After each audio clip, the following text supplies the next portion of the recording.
All right, what is going on, everybody, and welcome to the wholesale Q&A with Corey. We're going to get started in just a minute. We'll give people a few minutes to hop in here and find this live in the various Facebook groups, on Twitter, et cetera, and so on.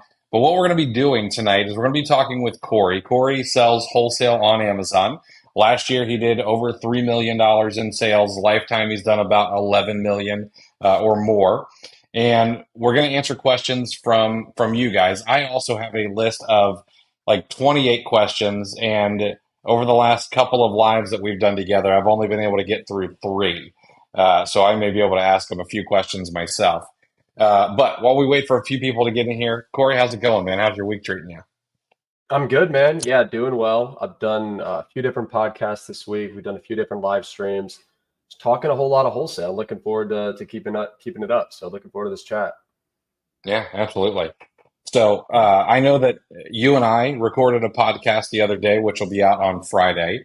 And you mentioned during that podcast that you were having some nasty weather. Well, it hit me a couple hours later, and it was nasty. Yeah, it got pretty bad here too. Yeah, I was following some pictures and I saw that there were like there was a house like shifted off its foundation, and some boats over in the marina that had gone under, but fortunately we were good here. So Good. well, I'll tell you what, before we get started, we are going to be talking wholesale, and we are going to be talking about the wholesale challenge, which starts in 11 days from now.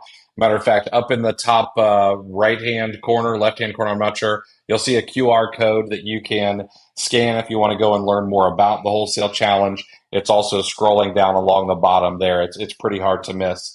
But the wholesale challenge is a 7 day wholesale course that is all done live. And the reason that it's done live is for a couple of reasons. One, you get to ask questions as they come to you. You don't have to email it in or think about it and DM it to anybody. You get to ask it on the live, and you get to have an answer that's given to you live on video. And then if you aren't sure, then you can ask follow-ups. And the other thing that we found with these live challenges is that the community that it creates tends to be a bit tighter knit. That even if you have a community component of a regular course that's just drip fed or given to you via email, the community aspect becomes much greater. We see people team up and grow together and things like that. And that's been, in my opinion, one of the best parts of both the wholesale challenge and the OA challenge. So again, you want to learn more, go to the wholesalechallenge.com or wholesalechallenge.com, or scan that QR code, and we'll talk a little bit more about it here at the end. But if you have questions about wholesale, you want to ask anything that's on your mind, drop it in the chat, whether you're on Twitter, Facebook, YouTube, whatever, it'll all show up, and I'll stop and chat about it with Corey. But until then, I want to talk a little bit with Corey about something that I find to be one of the most important takeaways from what you talk about with wholesale, and that's positioning. A ton of people have told me, have told you, I always get told no, and wholesalers don't want to do business with Amazon sellers, and you just call BS on that, in a kind Mhm. way. And I think one of my favorite stories is you going to ASD and chatting with a guy. And by the time you're done with the conversation, you look up and he's got a big yellow sign that says no Amazon sellers. But he was Right. willing to have a conversation with you, willing to do some follow up. And it is all about how you position yourself. So, can we kind of go down that rabbit hole a little bit? Yeah, so it's funny. I completely forgot about that conversation at ASD because I think that was at the first ASD last year, so back in March of 2023.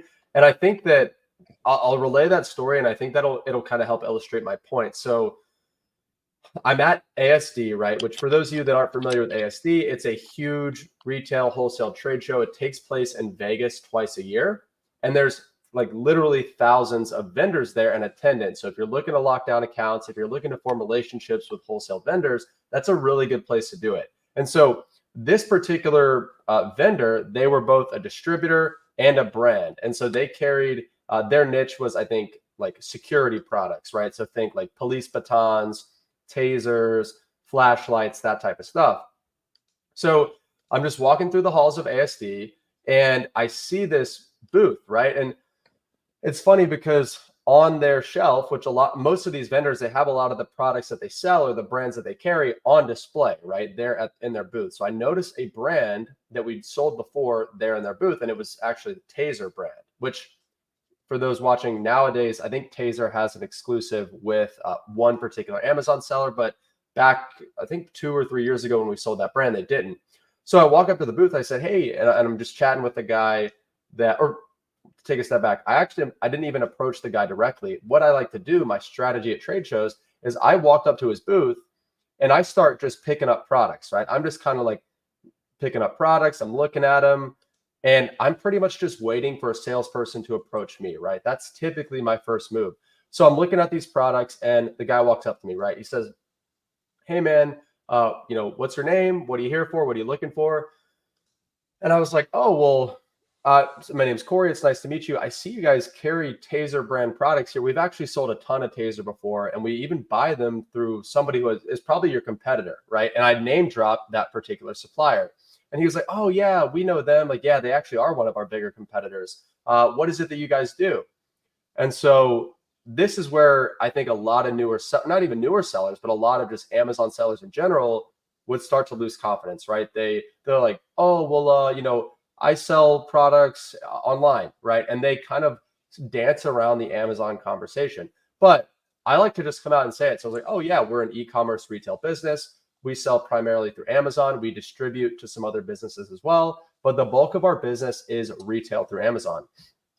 And so he was like, "Oh, okay, well, that's cool, but we don't work with a lot of Amazon sellers. We typically try to avoid selling to Amazon sellers, in fact." I was like, "Oh, well, honestly, I would too, right? If I were you, I would probably avoid selling to most Amazon sellers. Most of them are smaller time. Most of them aren't very serious. I bet you get inquiries from them multiple times a week. And if you do end up granting them an account, they probably spend $500 one time and you never hear from them again." And he's like, exactly. He's like, that's exactly our experience, which is why we tend to avoid working with them. And I was like, okay, well, understood. Well, what would we need to do on our end to potentially work together, right? And when I asked that question, he was like, well, I can't really sell Taser to you because they've got an agreement in place with a particular reseller, but we actually have our own in-house brand that we sell through Amazon. We're selling it on our own Seller Central account, but the guy that's running our ads, he's like a cousin of one of our employees, right? So he's just some random guy that didn't really know what he was doing. And he was like, "Do you know anything about running ads?" I was like, well, I know enough to be dangerous, but I actually know a lot more people that are experts at running ads, right? Like, what do you need to know? Hmm. And he was like, well, what about launching products? Like, are you able to launch new products? I was like, well, yeah, we've launched some of our own products. We've helped other brands launch products. Like, what do you need? And I can hopefully help you achieve that goal, right? So long story short, I end up talking to this guy for the next 20 minutes. Come to find out, he's not only a sales rep, he's the owner and the founder of the company. The company's been around for 30 years, and he lives in Greenville, North Carolina, which is like probably 3 hours from where I live.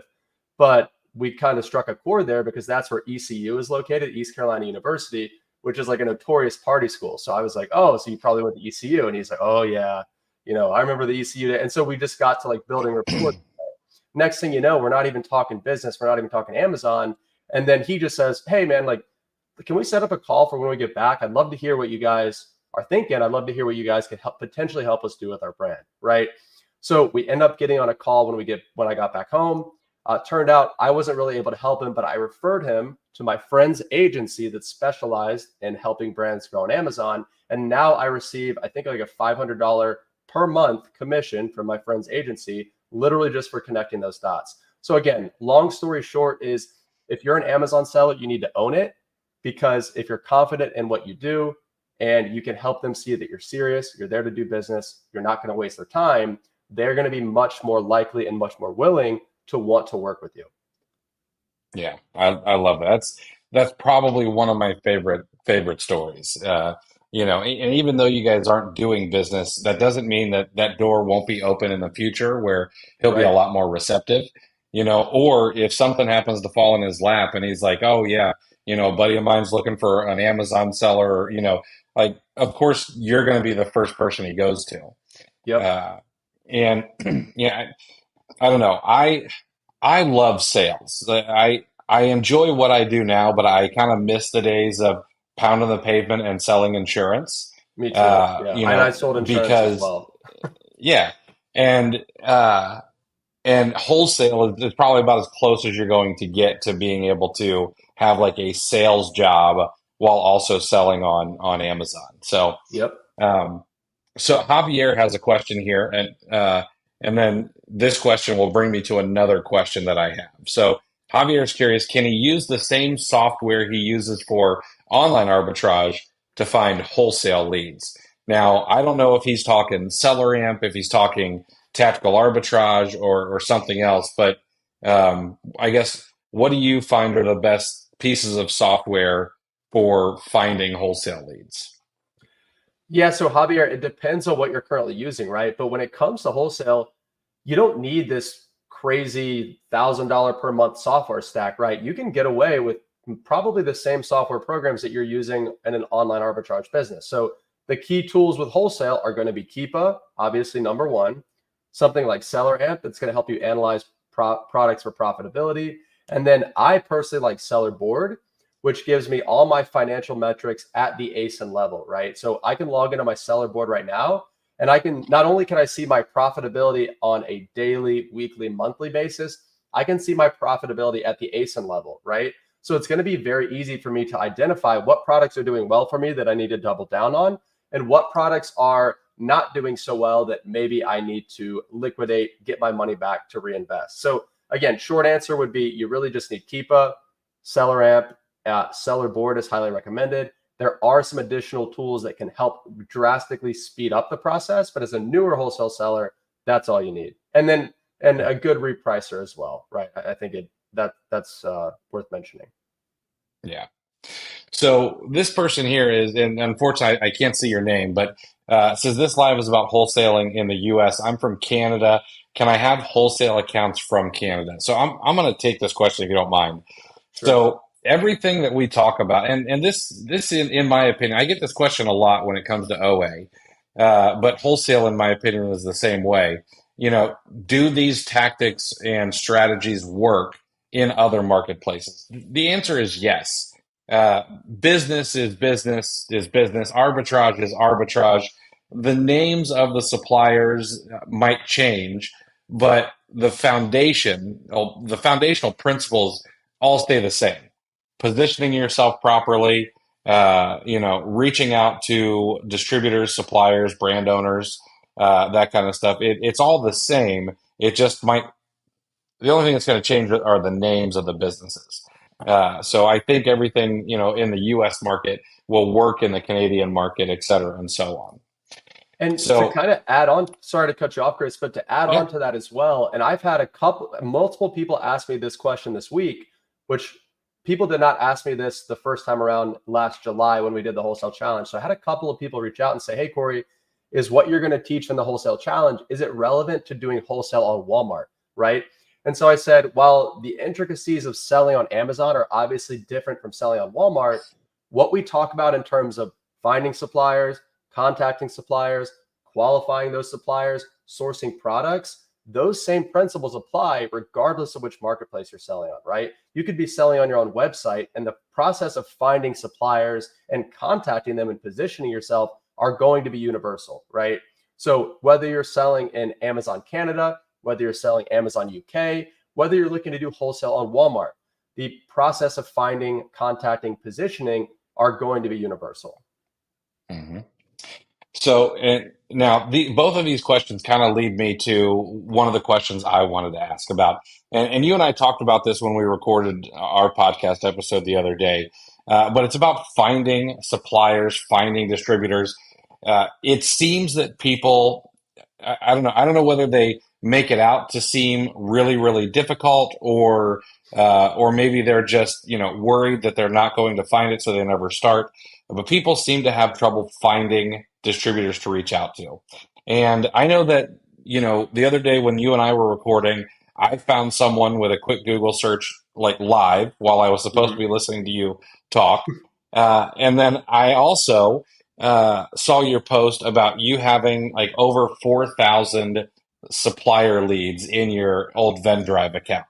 Mhm. So, can we talk a little bit about the process of finding suppliers and how you would go about doing that? Yeah, definitely. So, guys, this is a huge common mistake. And I think it's just a limiting belief, right? That newer wholesale sellers have, or even experienced sellers have that are trying to get into wholesale, right? They think that it takes a ton of time to find distributors. They think that finding good distributors is hard, when in reality, finding good distributors is actually pretty easy. So, I'm going to give you guys a strategy right now in this live. You can implement literally while I'm talking. Go do what I'm about to tell you. And I promise you, in fact, I want somebody to report back in the comments, implement what I'm about to tell you, and then let me know if you're able to find qualified distributors before the end of this call, because you can.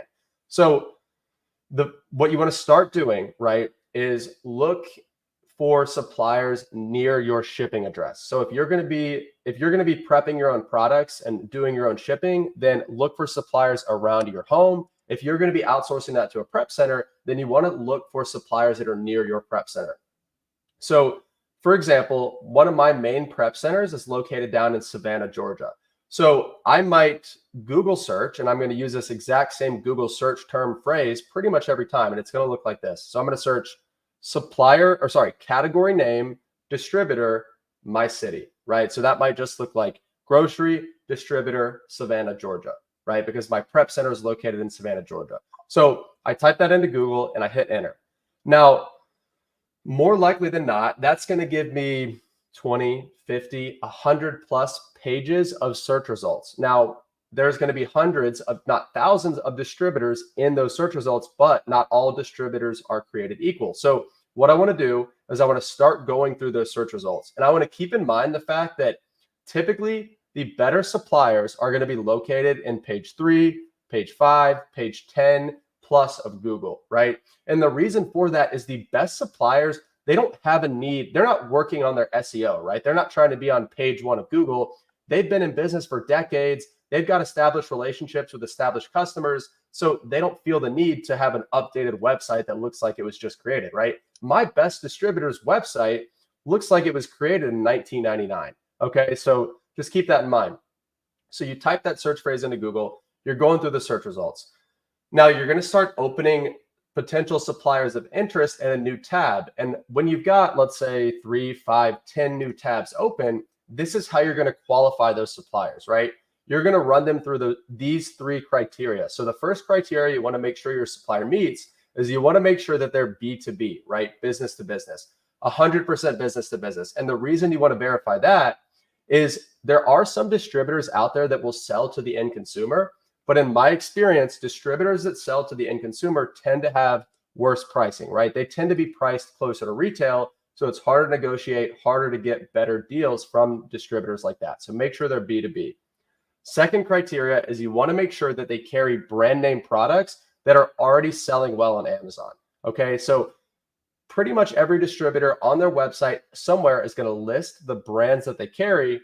And if they're a regular distributor, more than likely you're going to recognize some of the brand names that they carry, right? So you can take one look at their website and you might see Nestle, General Mills, or if you're doing tools, Milwaukee, DeWalt, Ryobi, like these big brand names, right? You already know those are selling on Amazon. So if you see those, you know they hit that second criteria. Third criteria, you want to make sure that they primarily sell to other retailers, right? You want to make sure that retail businesses are their typical customer. Now, the reason for that, I'll tell you guys a little story on kind of how I came to develop this third criteria. So there was a supplier that I reached out to, this was probably 2 or 3 years ago, right? And they met those first 2 criteria. They were 100% business to business, and they carried big brand name products that were already selling well on Amazon.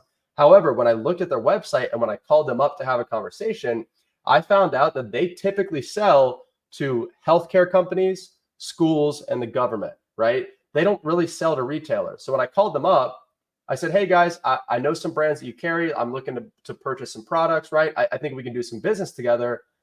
They said to me, they're like, well, that's great, but we typically sell to government organizations. We typically sell to school systems. You guys aren't really a fit for what we're looking to do here. So account denied, right? So that led me to figure out that, okay, I need to target distributors that are used to working with retailers, because if a distributor is used to working with retailers like myself, they know how my business operates. They know the types of margins that I'm looking to make. They just know how to work with me better, right? So you're going through your Google search results, you're opening new potential suppliers in a new tab. And when you are evaluating those suppliers, you're running them through those three criteria. And when you find suppliers that meet those three criteria, it is highly, highly likely that those suppliers are going to be ones that you can do business with. And now, Chris, we can get into the strategy of, okay, let's say I found a supplier that meets those three criteria. How do I approach? Because we can take this thing all the way A to Z. But I do see a couple of good questions in here that maybe we want to touch on first. I'll let you kind of decide where we go next. Yeah. Let's go ahead. We'll answer some questions, or we'll answer some of these other questions, and maybe we can circle back if we have time. I know we're a little short on time tonight, but listen, I'm gonna cut in because again, instead of listening to everything you had to say, I went and did some Google searching in the Orlando area for a tool supplier, and I think I've got three or four possible leads here. One of them is a branch of like a larger wholesaler that has branches across the country. Another one sells like lineman equipment, so chaps for people who work on power lines and things like that, which could be a little iffy, but would probably be a niche that is That could be a good way niche. Yeah. underserved on Amazon. And then another one is one that sells all sorts of tools and fastener supplies here in Orlando and Daytona Beach. So it's not that hard. Well, heck, I've got 10 tabs open now that I have to go through. Well, I hope some people So watching this have taken action on that and are starting to do research this way. Because really, like, it took me 5 years. Well, yeah, 5 years to yesterday. Because when we did our podcast yesterday, I was talking about how January 9th, 2019 is the day I started calling suppliers by wholesale business. So yesterday, guys, Mike marked my 5th year anniversary in wholesale. And it's taken me 5 years to develop these criteria. So I went through all that nonsense over the last 5 years to boil it down to those three criteria. And that's what I'm sharing with you guys today. And that's what we're going to be going into much deeper detail on during the wholesale challenge. yeah, perfect.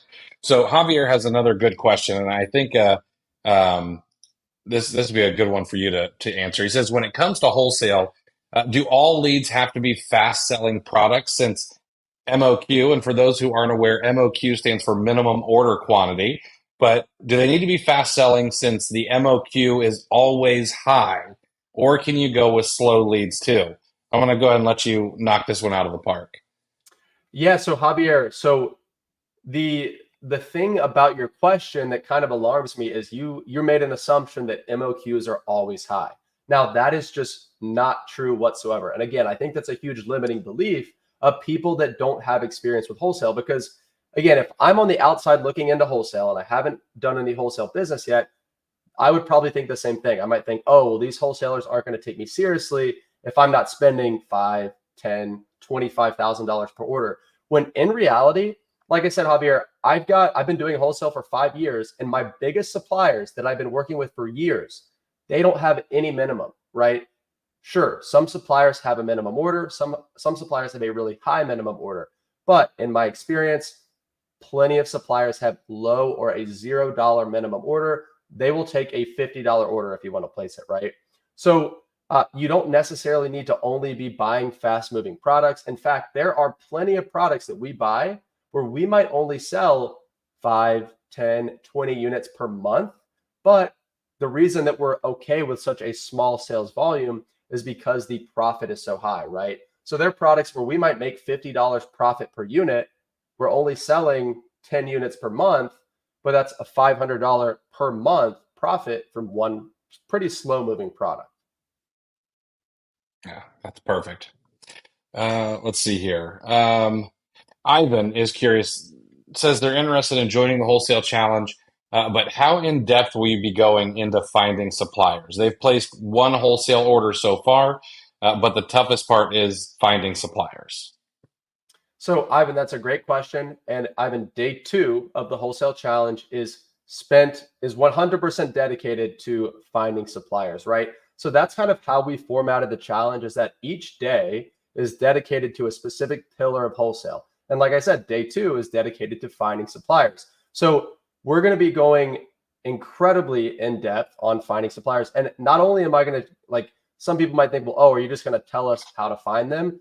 Yes, I'm going to tell you what to do, but then I'm going to show you what to do. Like, this is not just a presentation. We're going to get into my screen. I'm going to screen share. I'm going to be finding suppliers live during the session to teach you guys exactly how it's done. It's not theory. Like, we're actually going into the nuts and bolts of how to execute, like, in detail. Yeah, perfect. Um, I'm absolutely gonna wreck your name, so I apologize. But Rosalba is curious. When you do that Google search, are you searching by distributor? Are you searching wholesaler? Are you doing both? What's your preferred method? Yeah, so both. So that search phrase that I gave you guys of category name, distributor, your city or town, I like to mix that up, right? So then if I use that search phrase that I just said, I might go through the first, say, 20 pages of Google, and then I might switch it up and I might say grocery wholesale supplier, Savannah, Georgia. And then I might say dry grocery wholesaler, Savannah, Georgia, right? You always want to be toying with these keywords because even a slight variation in the keywords that you use might give you a result that you wouldn't have found otherwise. Perfect. Oh, I see a couple. Hey, what's up, Matt? What's going on, man? I appreciate his. So Matt tags us in like some of his updates about Mm-hmm. reselling and out in front of Nike outlets. I love that on Twitter. Yep. Um, so I want something I think that we do a little bit differently than a lot of people is I think we're fairly frank with folks. And so let's talk a little bit about the disadvantages of doing wholesale on Amazon. What are those and what how can we overcome those? Yeah. I'd say the biggest disadvantage of the wholesale model is just the whole like the cash flow situation, right? So there's going to be some situations where your vendor is going to require payment via cash, right? They're going to either want a wire or an ACH payment.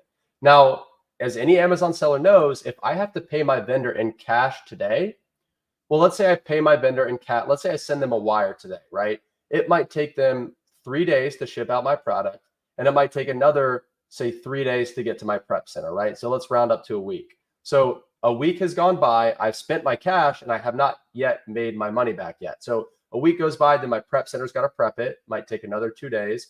Then they send it to Amazon. It might take another 5 days to get to Amazon. So now I'm 2 weeks down the line, right? It's got to check into Amazon and go into FC transfer, which might take another week. So now I'm 3 weeks down the line. And if I bought 30 days worth of inventory, then I'm talking another 4 weeks. I'm talking really sometimes 7 or 8 weeks between when I paid the cash out of my bank account to when it's sold on Amazon and back into my bank account, right? So that is by far the biggest, I guess, con or downside of this model is having to juggle your cash while continuing to reinvest, but making sure that you're not overextending yourself, right? So that is probably the biggest con by far. Not a deal breaker by any means, but something that you want to keep in mind. You want to have good financial controls in place to make sure that you've got a handle on that. Yeah, absolutely. All right, I'm gonna answer one of these questions, and I've got a follow up for you. So, someone's curious if you've taken the previous wholesale challenge, can you join the new one just like the OA challenge? So, here's what we do with the OA challenge. We're doing the exact same thing with the wholesale challenge. If you are a graduate of the past wholesale challenge in July, you should have an email from me with a private link that gives you a massive discount. I'm not even going to say how much because I know people will come asking for something very similar, but it's a massive discount, and you're more than welcome to come to the new one. Uh, do have to make sure Corey gets paid for all of his time and effort in front of the camera. But it is a really, really big discount, and I expect we'll end up having a lot of folks come through again, as we always do. There's always something new to learn, something new to take away, things like that. So you talked about cash flow being one of the disadvantages, and one of the things that I really like about what you've done is you've been really open with profitability and things like that. You even made a YouTube video on exactly what your numbers were Mhm. for a month. So, what kind of profitability can normally be expected with the wholesale model on Amazon? Yeah, that's a great question, and it's one that I get very often, right? So again, generally speaking, now it's going to depend on a lot of factors, like how much overhead do you have? Do you have virtual employees? Do you have in-house employees? Do you have a warehouse? Do you have adequate insurance? How much are you spending on shipping supplies? There are so many factors that go into mainly your operating expenses that will determine your bottom line. So let's talk gross profit, right? Gross margin, because that's going to be pretty much applicable across the board because it doesn't factor in your operating expenses. So as far as gross margin is concerned, for most Amazon sellers doing wholesale at any level of scale, you're going to be looking at anywhere between, say, 10% on the low end up to about 20% on the high end, right? I'd say a healthy Amazon wholesale business is operating with a gross margin of 15 to 18%, right? Let's just put it this way. If you're doing wholesale at scale and you're making an 18% gross margin, you are doing pretty dang good, right? And Yeah. now the video that Chris was referring to, you guys can check it out on my channel. My YouTube is right here, just at Corey Ganim. I posted it a couple weeks back, and my net margin. So this is my how much cash I took home after all my expenses, all my operating expenses, paying my team, everything was I think it was about 5% net, right? But keep in mind, I pay myself a six-figure annual salary. So that 5% net margin included my salary, right? So if I didn't take a salary, if I just took that or reinvested that into the business or just took it as, let's say, a dividend every quarter, somebody ran the numbers in the comments and they said, so Corey, if you didn't take a salary, your net margin would be closer to about 9.5%, right? Which is true. So again, it depends on a lot of factors. Beautiful. So we got a couple more questions here.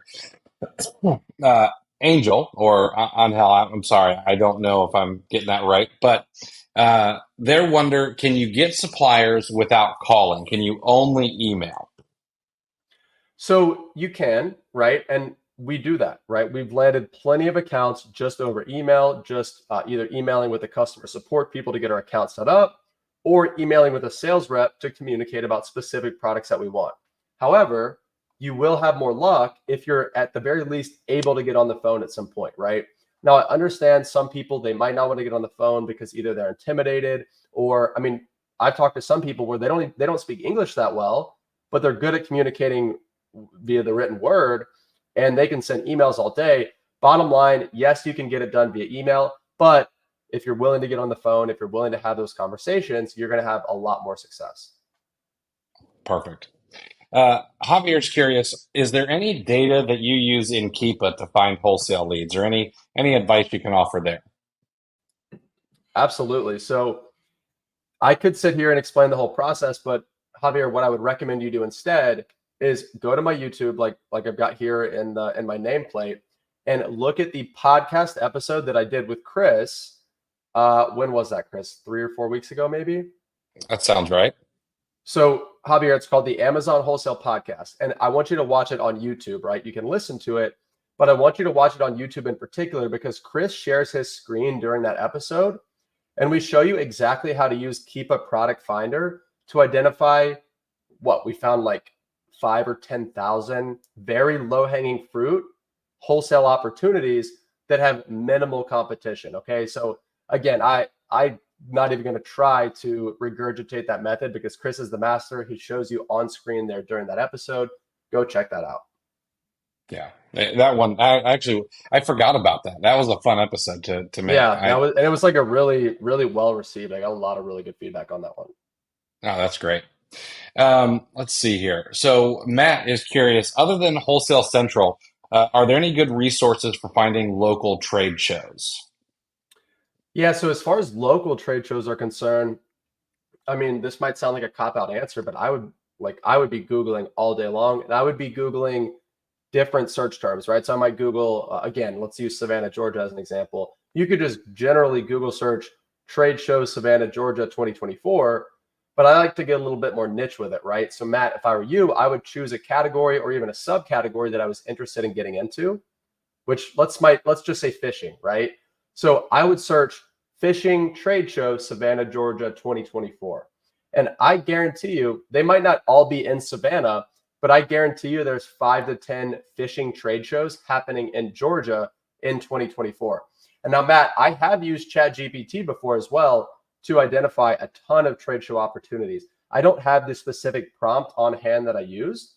And in fact, I think I stole it from Chris Potter, but if it just takes a little bit of trial and error, but you can prompt ChatGPT in a way to give you trade show suggestions in a specific category, in a specific subcategory, even in a specific location. Yeah. And that should be easier now than it was before because ChatGPT is hooked up to the internet now through Yep. Bing. I can go out and do searches and stuff like that. I'm going to throw one more at you, Matt.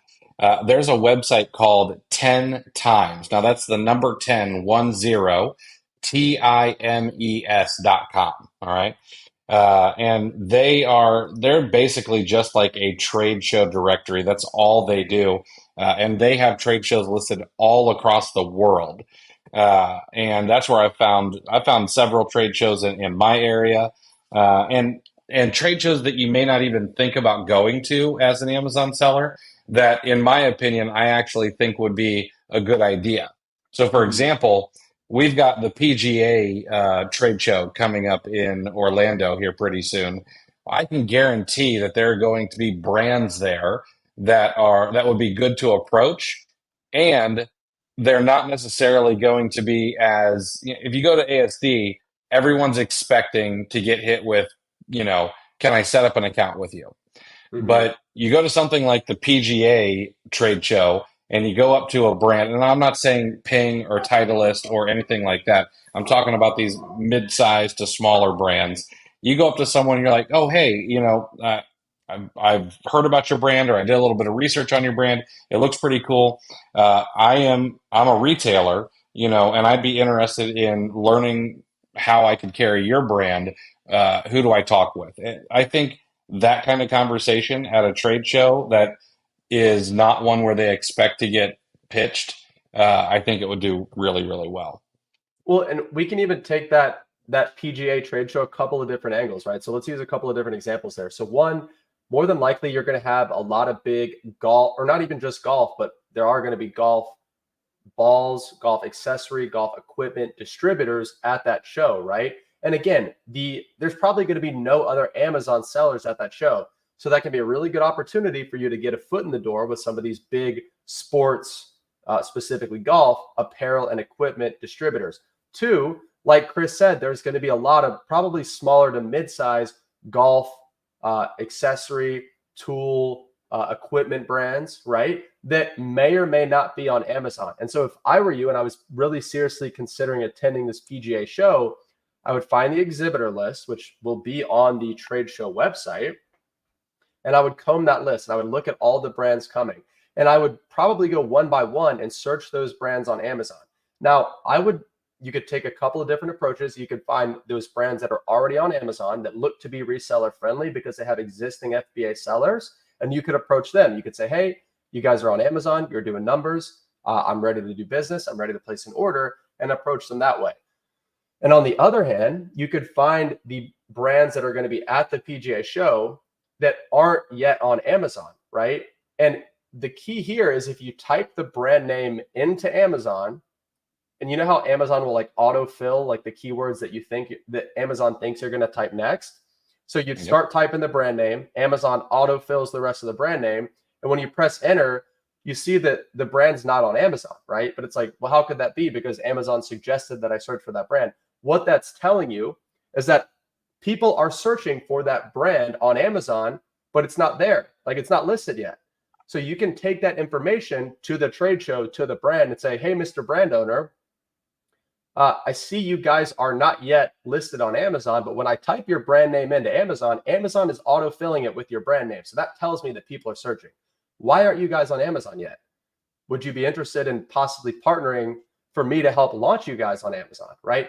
That could be a golden opportunity for you to get an exclusive deal with an up and coming brand where you can ride that brand's momentum as you launch them on Amazon, right? So that's another incredible niche angle that you could take as well. Yeah. I think one of the other, and we should move on after this, but I think Mm-hmm. one of the other things that you might be able to do well with when you go to a show like that is you might have your eyes opened up to some ancillary niches that you never thought of. So I brought up PGA trade show, and my first thought was Titleist, ping, golf clubs, golf balls, etc. But then I thought, ah, what about golf cart tires? Okay. All right. Well, sure enough, I went to go look it up, and there's a couple hundred different golf cart tire brands, and the top 10 were probably selling 500-600 a month on just for golf cart tires, and they're not as big as regular tires to be able to Right. ship. Some of them were 4 packs, some of them were 2 packs. It would not be the most fun thing to ship into Amazon, but that's how you can kind of get you can learn about new niches that you never even thought about before by going to shows like this and trying to think a little bit outside the box. So Ivan had All a right. question here earlier. I want to make sure that we address this. So he was asking about the wholesale challenge in particular. So he said, what happens after the 7 days? Will there be continued support for attendees? So Ivan, this is, in my opinion, the biggest benefit of the challenge, right? Yes, the content is top notch. You're not going to find any better content about wholesale out there, period. But the community that you get put into immediately, right? So when you sign up for the challenge, you get immediately added to our Facebook community. That is where the magic happens. That's where you network with other sellers. That's where you find people to do group buys with. That is where you find your tribe of people that are going to help you grow your business 10 times further, 10 times faster. So you get lifetime access to that group. I'm in that group every single day answering every single question. Chris is in that group, and we've got a bunch of really smart people in that group interacting and answering questions every day. Yeah. So let's talk about this one a little bit. So Kick and Bat says it seems harder now to find replenishables compared to a year ago. Products that would have been replenishable are now only good for 6 months before tanking, and I'm talking wholesale, not OA. What do you think about that? So a 6 month replenishable product is pretty good, right? I mean, if you're able to consistently sell a product and replenish it profitably every single month, month in, month out for 6 months straight, that's pretty good. So with online arbitrage, for example, a typical product life cycle might be 30 to 60 days, right? You might be able to replenish that product once, maybe twice on average before it's no longer profitable because of competition. Now with wholesale, you are going to get replenishment cycles of sometimes 3, 6, upwards of 12 plus months. We've had some products in our business that we've been carrying for over 3 years, replenishing from the same supplier on autopilot every single month. So again, I think I want to kind of reframe your thought process there. A 6 month replenishable is pretty good. But more than likely, if you're running into issues where competition are taking your listings, it's probably because the barrier to entry for getting those products is too low. So you're either buying from a distributor or a supplier that anybody can buy from, where there's no barrier to entry, or you're just not buying the right products, right? Which could be a mix of the brands that you're purchasing. It could be the suppliers you're purchasing from. It could be a mix of factors. Yeah. One of the other things I think people should think about too, and this is OA, and it goes the same for wholesale. But if something becomes unprofitable, it often goes back to becoming profitable again. So there are products that I have sold on and off for 3, 4, 5 years that maybe I can't sell them for 6 months out of the year, but the other 6 months I am going to be able to sell them. And that's not because they're seasonal or anything like that. It's just that the number of sellers goes up and then they all realize, well, we're not making any money. So it all drops off. And then the product price kind of comes back to parity with what the market will bear. And the problem is, well, it's not really it's not a problem for me. It's a problem for the competition. All right. They're not tracking those items. They're not coming back and looking at them again because the grind to source is just constant rather than going back and looking at what they've sold in the past. And you can do this with OA and wholesale. Maybe something becomes unprofitable, set a keep alert for it to when it gets back to a price point that is profitable for you, get alerted. And as soon as it is, make sure that you think it's going to stay there a while and then make another order. And maybe that's 6 months from now, maybe it's 3.5 years from now, but eventually I bet that product becomes profitable once again. All 100%. right. Completely agree. I want to go to, let's see here. I want to answer one more question, and then we're probably going to have to wrap it up because I know we've both got a hard stop here. But Ryan is curious. I haven't done too much OA or Amazon selling, but do you think I could start jumping into wholesale if I play it smart? So, Ryan, yes, you can. However, I always recommend if you're brand new to selling on Amazon, it just makes sense to start with arbitrage, right? Because you're going to be able to make, like, you're going to make mistakes, right? Especially if you're new to selling on Amazon. And I would rather you make mistakes on a $50 purchase of 10 units that you got from Walmart as opposed to, let's say, a $500 purchase of 50 units that you got from Walmart, or not from Walmart, but from a wholesale supplier, right? So, in fact, we were talking to somebody, was it yesterday or on one of our streams earlier this week, where he was in the comments and he said, guys, I'm brand new to Amazon, skipped over arbitrage, never did arbitrage, jumped right into wholesale, grinded for 30 to 60 days to find those initial suppliers that I really vibed with and that was profitable. And I placed the $3,200 order and I'm going to make 2 grand profit, right? So is it impossible to start with wholesale? Absolutely not. Plenty of people have done it and have done it very successfully. Would I recommend it? I can't, in good conscience, recommend that if you're a brand new seller, you start with wholesale, right? Which is obviously not in my best interest. We have a wholesale training coming up, but I will always keep it real with you guys and give you that honest opinion. So, Ryan, the choice is yours, man. Yeah, that's a great and an honest answer. I appreciate that. You go to one of those. You want to go to one of those events at some hotel ballroom that you get a postcard for, and that's not what you're going to hear. You're going to hear go all in. You know, get a second mortgage. You can absolutely do this. All right, so here's the deal. We're going to do this again on Friday night. So if you didn't get your question answered, which I don't think I only skipped one or two questions, but if you didn't get your question answered, come back and see us on Friday night at 7 p.m. And we're going to do this all over again. And we may do one or two next week. We'll see. We'll see what kind of time is available. But if you're interested in learning more, Corey is going to be teaching 7 days live, as long as it takes, wholesale challenge. Average somewhere between 90 minutes and 2 hours. I know some days have gone way over that. But in the wholesale challenge, you get 7 days of content from Corey. You also get all of his SOPs. There's a bunch of bonuses in there, and you get the access to the community as well. And we've seen some really good testimonials. We've seen some good case studies come out of it. Some people who've absolutely blown up their businesses just using what Corey has done. So I would highly suggest that you go over and check out wholesalechallenge.com. You can sign up now. We get started on the 22nd of January, and it's going to be, honestly, it's going to be like drinking from a fire hose, but you get access to the content for life. It never goes away, and you get access to the community for life. So if you have questions, someone will get in there and answer you. Plus, our DMs are always open. So, Corey, what did I miss as the pitch to the wholesale challenge? You were spot on, guys. The only thing that I would add to that, and this is something that my email list subscribers saw first, but this is a exclusive bonus that I'm throwing in that is off the table by this Sunday night at 11:59 p.m.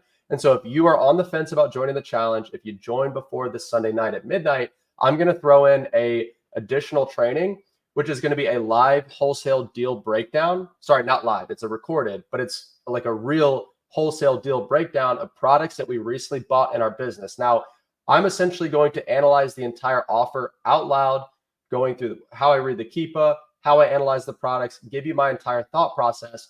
to make profitable sourcing decisions, right? So that's an additional training that I'm throwing in as a bonus for anybody that signs up between now and Sunday that I will not ever be releasing anywhere else. And this is the only way to get it. So if you end up signing up, do me a favor and take a screenshot of your receipt and then shoot it over to me via email, Corey@CoreyGanim.com, and I will send you that free additional training, right? And like I said, Sunday night, 11:59 p.m. Pacific, that deal is off the table. That training will never be back again. So that's a little bonus to kind of get some of you guys that are on the fence over to the other side.